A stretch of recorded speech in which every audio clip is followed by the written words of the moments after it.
Nagsimula sa pagmamahalan.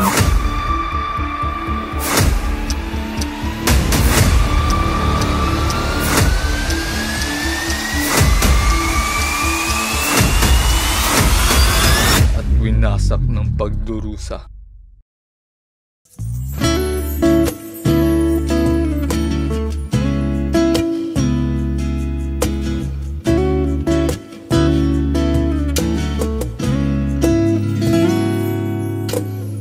Ako si Basilio, wala na akong ibang hinahangad kundi ang makauwi sa San Diego at maging isang ganap na doktor. Nais kong pakasalan ang pinakamamahal kong si Huli at mamuhay ng mapayapa. Ako ay kinupkop ni Kapitan Tiago, tiniis ko lahat ng pang-aalipusta at pangmamaliit ng aking mga kamag-aral. Ngunit pinagbutihan at pinaghusayan ko ang aking pag-aaral at aking napagtagumpayan. Ako si Huli, magandang dalaga na bunsong anak ni Kabesang Tales at kasintahan ni Basilio. Ako ay larawan ng Pilipinang mapagmahal, matiisin, madiskarte at handang magsakripisyo para sa ibabuti ng aking mga mahal sa buhay. Ang aking pangarap ay nautlot ng makulong ang aking ama, kaya't ako'y nagpaalila upang matubos ito.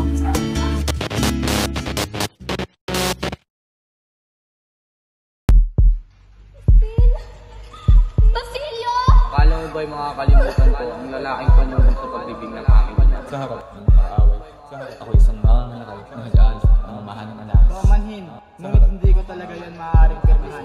Hanggat hindi ko nauunawaan kung para saan. Bukod doon, ayaw ko makalabot si Makaraig. Ay, ayusin mo yung pananamit mo, Paulita. Hindi na babagay sa katulad natin. Ay, ayusin mo yung pananamit mo, Paulita. Pamanhin, ngunit hindi ko talaga yan.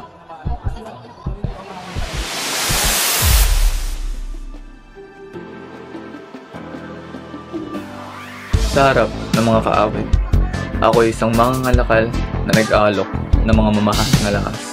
Ngunit, sa likod ng aking maskara, ako ay isang revolusyonaryong naghahangad ng pagbabago.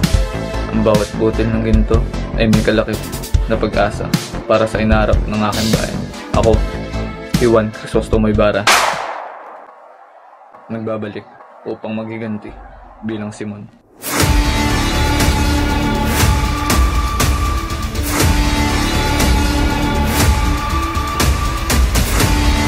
Kamusta? Klase ka pumuntan. Mabuti wan dito?